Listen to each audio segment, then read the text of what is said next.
Here we are back in Common Core Algebra 2. Today's lesson is 6.3, Factoring Trinomials. Now, a trinomial are three terms. Usually it's a quadratic trinomial where we have a quadratic term, a linear term, and a constant term. And it's an important skill and one that you should have come to us with in Algebra 2. But just in case it's a little bit rusty, we thought we'd take a day and just review it. So there's a couple of different ways that we learned how to do this. Some people like using the word FOIL because that reminds us first, outside, inside, last. But basically what you're doing is just you're distributing. You distribute the 3x to both terms, then you distribute the 2 to both terms. So basically we start with the 3x. 3x times 5x is 15x squared. 3x plus 7 is plus 21x. Now we go to the bottom. Positive 2 times 5x right here is positive 10x. And positive 2 times positive 7 is positive 14. And I set it up this way because my like terms are the same. So my quadratic term is here, followed by my linear term, followed by my constant. Now there's another way you can do it. Some people learned how to do this using the box method. And the box method, basically, you start with the box, which is a times table. And it doesn't matter where you put your terms. 2x minus 3, notice how the negative follows the 3, and 2x plus 5. And now we have a times table. So basically, if we're looking at this box right here, we have 2x times 2x, which is 4x squared. Now if I move to this one, it's going to be 2x times negative 3 is negative 6x. We move to this one, we have 2x plus 5 times plus 5 is positive 10x. And then we have negative 3 times a positive 5, which is a negative 15. Now when you do it this way, you combine like terms on the diagonal. So you can see here are my linear terms. So the answer here is there is that quadratic term, followed by the linear term, followed by the constant. All right, so why don't you pause the video and try C and D on your own, and then we'll come back and go through the answers.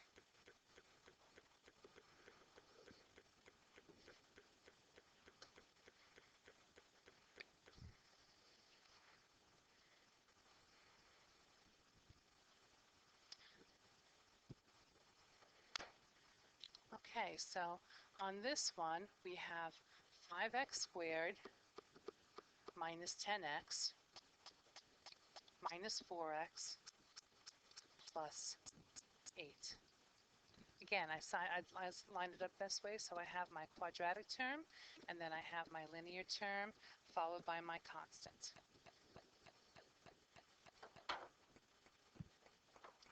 And lastly, I have 12x squared minus 32x,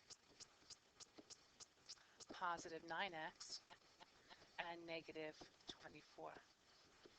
So you get 12x squared minus 23x minus 24.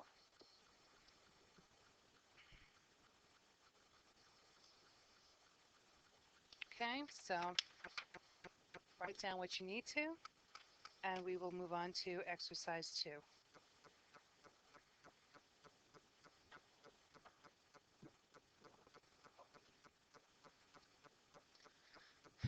Now, basically, when you start considering the trinomial, you can start using some guess and check tactics in order to figure out how to determine what two binomials multiply together to give you the trinomial we're trying to factor. So this is a trinomial we're trying to factor. So consider this one. Lower 4 guesses of how this trinomial could factor.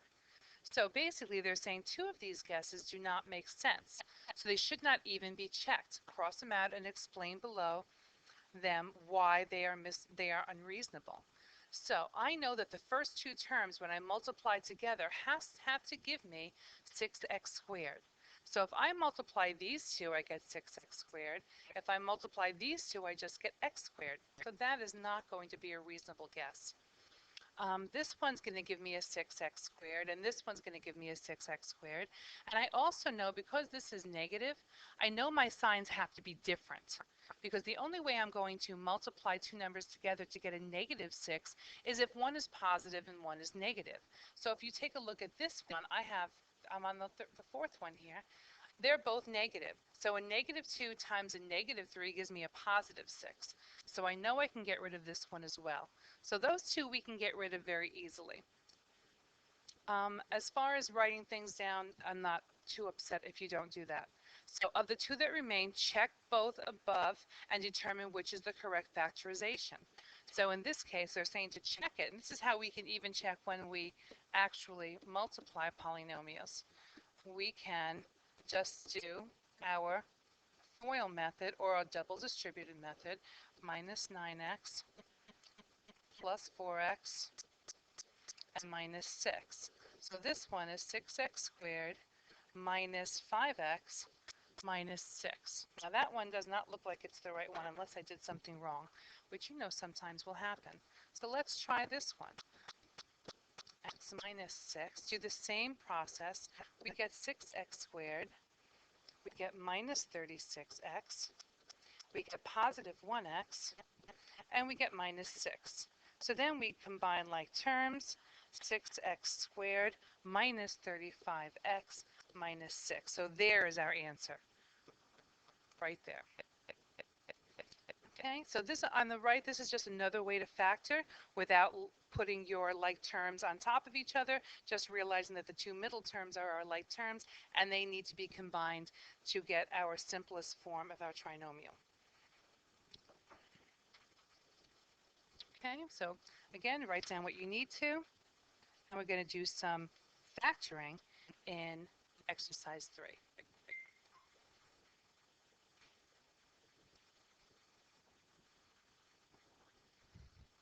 All right, factor each of the following trinomials. So I'm just going to do this because I sometimes get a little carried away.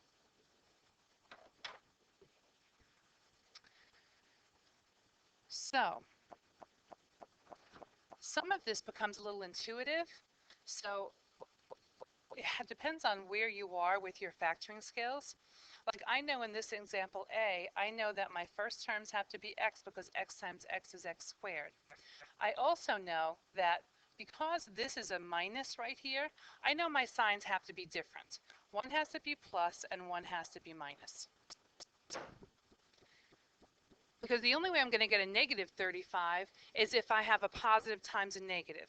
Now, off to the side, I can talk about the factors of 35. And I know they have to also subtract because that's a negative. They subtract to give me 2. So I read it backwards. 35 subtracts to give me 2. So I'm looking for those two numbers. And 5 times 7 are the two that come up. But if I didn't know that, you can go in order. You can say 1 times 35, 2 doesn't go in, 3 doesn't go in, 4 doesn't go in, and you're stuck with 5 times 7. So now I have 5 and 7, but where I put them matters. So I have 5 and I have 7, and I need them to add to a positive 2, which means that this has to be positive and this has to be negative. So the 5 is negative and this is positive. And we can give it a really quick check, just like we did before, although there's a little shortcut that I like to take. If you add these two, I get positive 7x. If I add these two, I get negative 5x, and together they should add to give me my middle term without having to do the entire problem out. So again, another way that we can do this, you can use the box to also factor. So in other words, I can use a box, but remember, inside the box is going to be the terms of the trinomial. So I'm going to put the x squared here. I'm going to put the plus 24 here because that's where my constant and my quadratic term belong. And now what's really missing are those. So in order now to figure out what the linear terms are, you can use your diamond. Now you multiply these two, it goes in the top, that's 24x squared, and then your middle term goes in the bottom, which is 11x. So I'm looking for two numbers here and here that are going to be multiplying to give me 24x squared, but adding to give me 11. So again, what I do is you start with 24. 1 times 24, and I'm adding them because I have a positive sign here. I'm adding them to get 11. So 2 times 12 won't add to give me 11. 3 times 4 will not add to give me 11. 3 times 4 is not 3 times, I'm sorry, 8. Oh, will add to give me 11. There we go. So I know this has to be 3x. This has to be 8x. And it doesn't matter where you put them. All right, so you know this side has to be x plus 8. This side is x plus 3. So that's how you factor this one. So the answer to this, if I can find just a little room to put it, is x plus 3 and x plus 8. Again, we can give it a real quick check and say positive 3x and positive 8x is 11x. Now, using the box method for quadratic expressions that have a leading 1 here are not really necessary. I feel like you can probably go to your intuitive method. So here and here, and now this one tells me that the signs are the same, but this one tells me this time they're both negative. But their factors are still going to add to give me 13. So what two numbers add to give me 13? So 1 times 22, 2 times 11, 3 doesn't go in, 4 of them, I didn't even realize it's right there. So 2 and 11. Sorry for the interruptions, but the hallway is very, very noisy today. So on this last one more time, we're going to do our 2 sets of parentheses. Make sure you're leaving enough room. I have too many people that do this and think they're going to get everything in there. All right, so I have x's to start with because x times x is x squared. Again, this is negative, so I know my signs are going to be different. So I'm looking for factors of 50 that are going to subtract to give me 5. So it's 1 times 50, 2 times 25, and they have to subtract to give me 5. So I'm not there yet. How about 5 times 10? There we go. So I know I have to get this to be a negative 5, so I know the 10 has to be negative and the 5 has to be positive, so that when I add them, I get positive 5x and negative 10x, which add to a negative 5x. So there's my answers. Hopefully this is starting to bring some memories back from Algebra 1. Hope they're good memories. They might not be. All right, so exercise 4. We have 2 more exercises we're going to try to get through.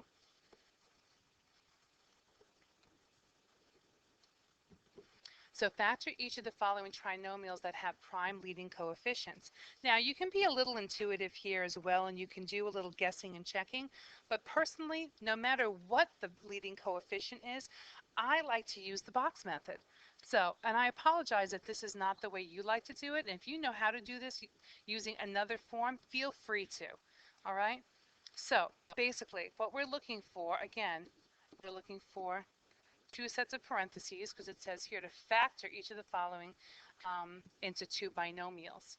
So basically, if we use that box method the way, and this is the way I even do the most complicated factorings, right? I know that 3x squared goes here, and I know negative 40 goes here. But then we have to go back down to the diamond and multiply the first and the last term. So 3 times negative 40 is negative 120, and that goes up here, x squared, and then the middle term goes here, 19x. So now I'm looking for 2 terms that are going to be subtracting. Remember, this is the minus sign. They're going to be subtracting to give me 19, but multiplying to give me negative 120. So the easiest thing to do again, and you might think this is hard, but it really is not that time consuming. So 1 times 120, remember I'm keeping in mind that I need a positive 19 that will subtract to it. 2 times 60, 3 times 40, and it won't take you long until you get 5 times 24 that will subtract to give you 19. All right, so that means 5x, and it doesn't matter where you put these. 5x goes here, and 24x goes here. So now what you have to do is determine the values of 3, because you're going to have 3x and 1x. So I can't put the 3x here because 3x times nothing will give me positive 5x. So you have to be aware and do a little bit of common sense as to where you're going to put your factors. So I know x has to go here and 3x has to go here, because 3x times 3x squared is equal to x, and 3 times what is going to be positive 24, and the answer is a positive 8. And here, x times 3x is this one, x times a positive 5. I know one of these is not right because one of them is supposed to be negative, and the answer is, okay, so what I forgot to do is actually come down here and say I had 5x and 24x. This is the part where I forgot. And in order to get a positive 19x, I know that this has to be positive and this has to be negative. So this has to be negative. So this has to be negative. Okay, and then I think I've got the rest of it just fine. So the answer would be 3x minus 5 and x plus 8. All right. So sorry if I confused you a little bit there. Let's see if maybe on B we can make sure, or I can make sure that I don't skip any steps. All right. So again, I'm going to start because this is what my answer has to look like. So I know because I have a leading coefficient that's a 2, my best bet. Now you can be a little intuitive here and do some guessing and checking. You might not need to do this. All right, but it just happens to be the way that I teach it and the way that I practice it. So I know that the quadratic term goes here and the constant goes here. All right, and now I'm going to go to my diamond and I'm going to multiply those two numbers and I'm going to get positive 36x squared, and I'm going to put the middle term, the negative 15x, down here. Now, because I have a positive 18, I know that my numbers both have to be the same sign. And because I have a negative here, when I add them, I know both those signs need to be negative. But I'm still going to be adding to get to the 15 and multiplying to get to the 36. So again, go off to the side, 36. I'm looking for two numbers that add together to give me 15. So 1 times 36 won't do it. 2 times 18, and you can use your calculator to generate these. 3 times 12, and there we go. So I know this has to be negative 3x and negative 12x. Now that's the step I kind of forgot the last time. So I know that, and again, doesn't matter where you put it, minus 3x here, minus 12x goes here. And now I simply figure out that I need the 2x here because this is the line that's going to be multiples of 2, and I need x here because this is going to be the multiples of 1. So 2x times x is 2x squared. 2x times what gives me negative 12x? So this is where I am right here. So the answer is going to be negative 6, right? Because 2x minus times a negative 6 is a negative 12. Remember, this is a times table. And x, and then take away 3. So x times a negative 3, x times a negative 3 gives me negative 3x. So my answer should be x minus 6 and 2x minus 3. Now again, you can check this using FOIL and make sure that you did the correct answer. If this is a Regents question or a test question, I would absolutely take the time to check it, because just that moment really makes a difference on whether or not you get the answer correct. You see very often how sometimes I will make mistakes, but the only difference between the two of us is I ask myself if it makes sense and I check my work. It's the only thing that separates us. All right, so write down what you have to. We're going to try some more complicated ones in exercise 5. As a matter of fact, my suggestion to you would be is to try them on your own and then just look quickly and see if you got them right. All right, so we're going to move on to exercise 5 now.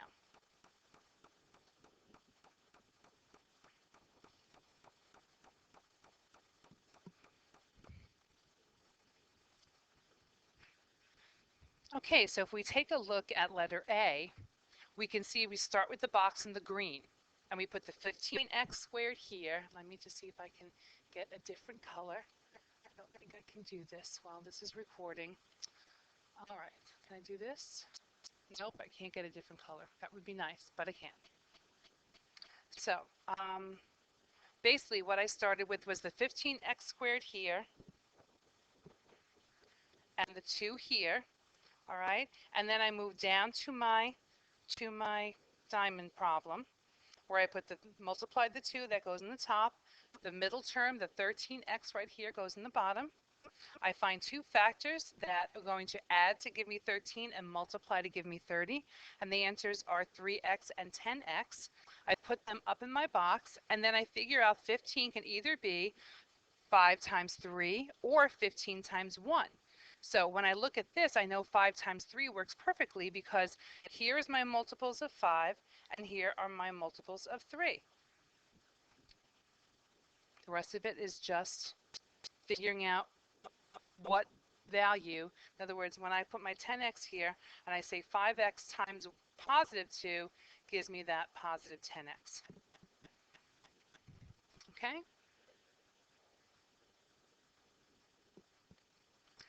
I'm going to take a look at B now.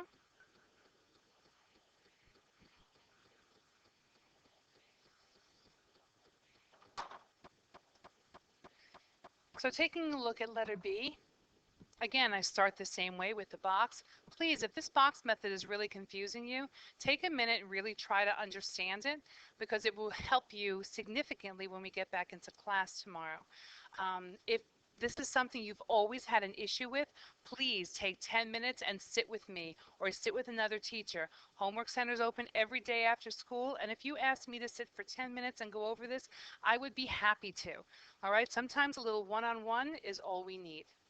All right, so check your answer on B, and I will do quickly C and D, and then you're done for the day.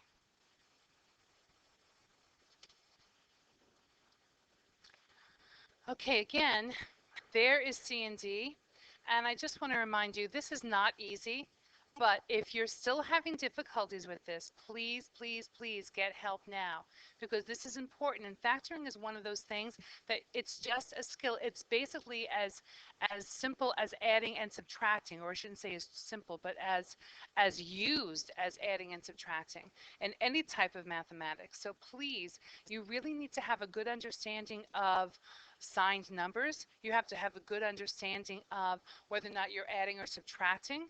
There's a lot of things that go into play here that in order to make this easy for you. So please, and I'm going to say this again, 10 minutes and I will have you down pat with this. All right? And again, if you want to rewind this and look at these again, that's really the ideal way, and then come into school tomorrow understanding this completely. All right? So until next time, make good choices and be kind to each other.